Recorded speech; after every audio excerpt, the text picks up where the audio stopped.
Wait, just before I get on the video, I just want to check. Is this Cleary score right? Like, did he actually get one? I didn't watch the game. Like, is it a glitch? It's real. Well, two? Two was captaincy. It might actually be my lowest score ever. I'm trying to think. I feel like I had maybe a double four as captain once for an 8.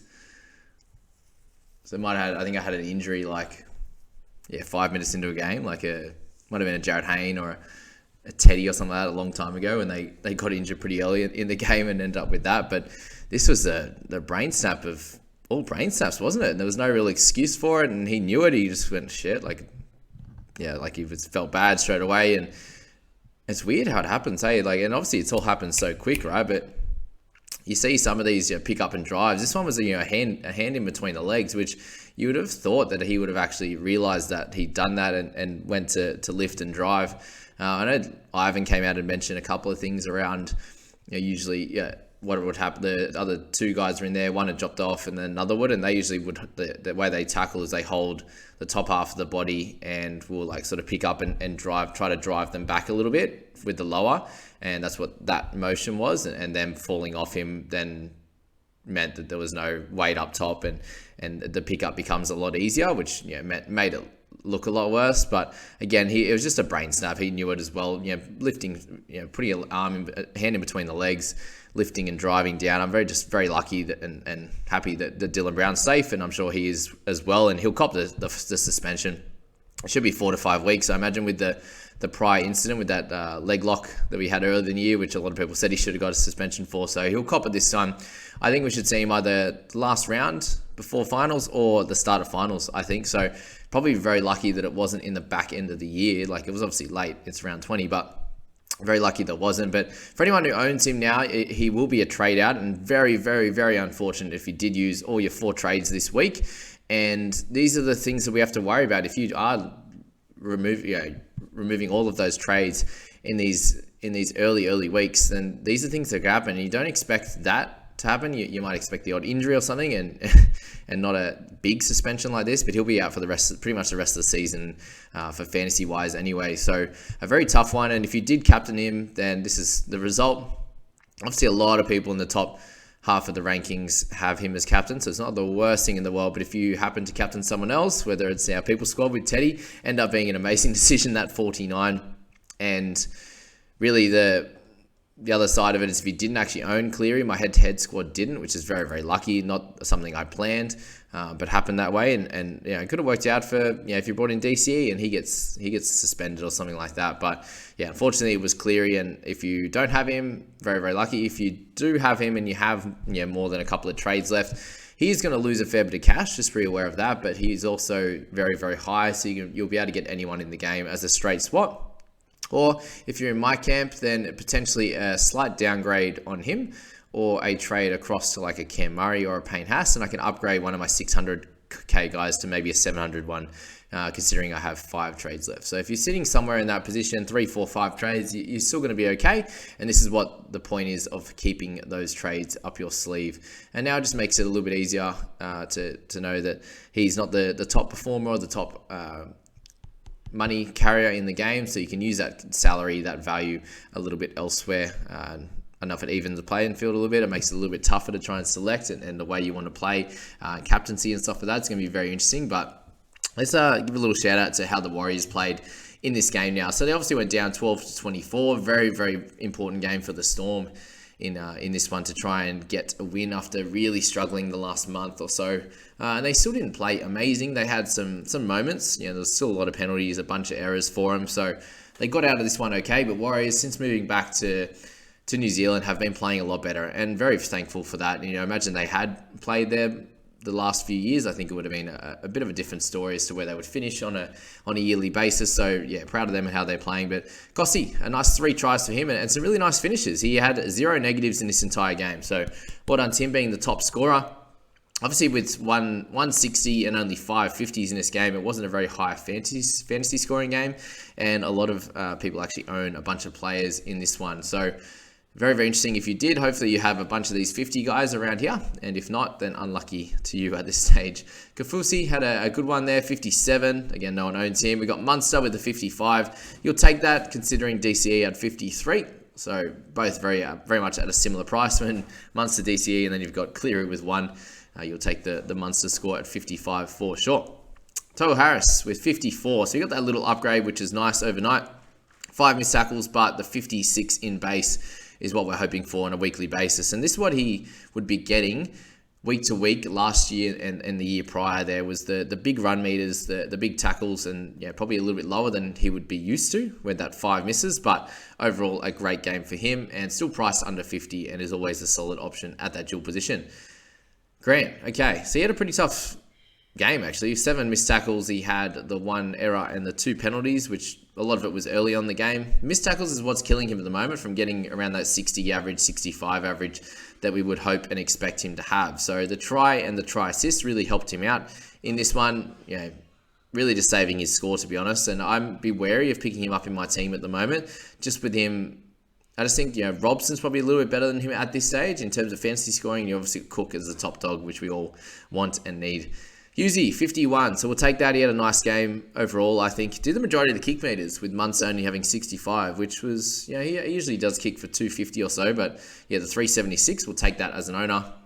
And being priced at under 600k, you're getting some value out of him with that 51. So that was good. 16 tackles for him, no misses is also very much ideal.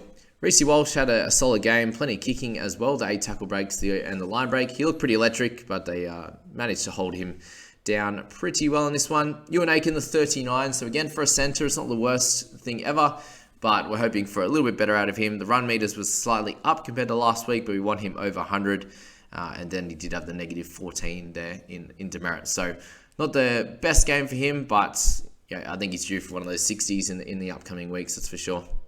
Seve, you had Meany, who had solid games. It's going to be interesting what they do next week if Meany is out going forward, but we'll find out over the next couple of weeks.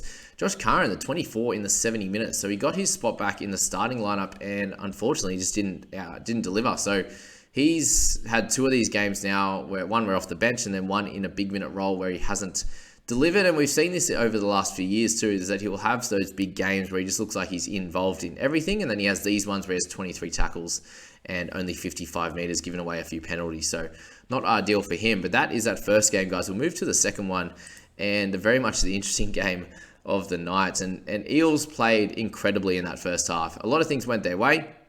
And then they had the Cleary incident, obviously them playing with 12 the rest of the way. Panthers actually beat them in the second half 6-4, and I'm still very salty about that last Sivo try. I was in line for about $500 on Sportsbet there, so thanks for that terrific pass from Gutho that killed us. But Panthers really, you could see in the second half they were embarrassed with how that first half went, and they came out with a lot more intensity and played much better. Actually outplayed the Eels in that second half, I believe, considering they had one less man the whole 40 minutes. So well done to them in that one. And Isaiah Papali'i continues to show what an absolute gun he is, and hopefully for Tigers' sake they get him because he is spectacular.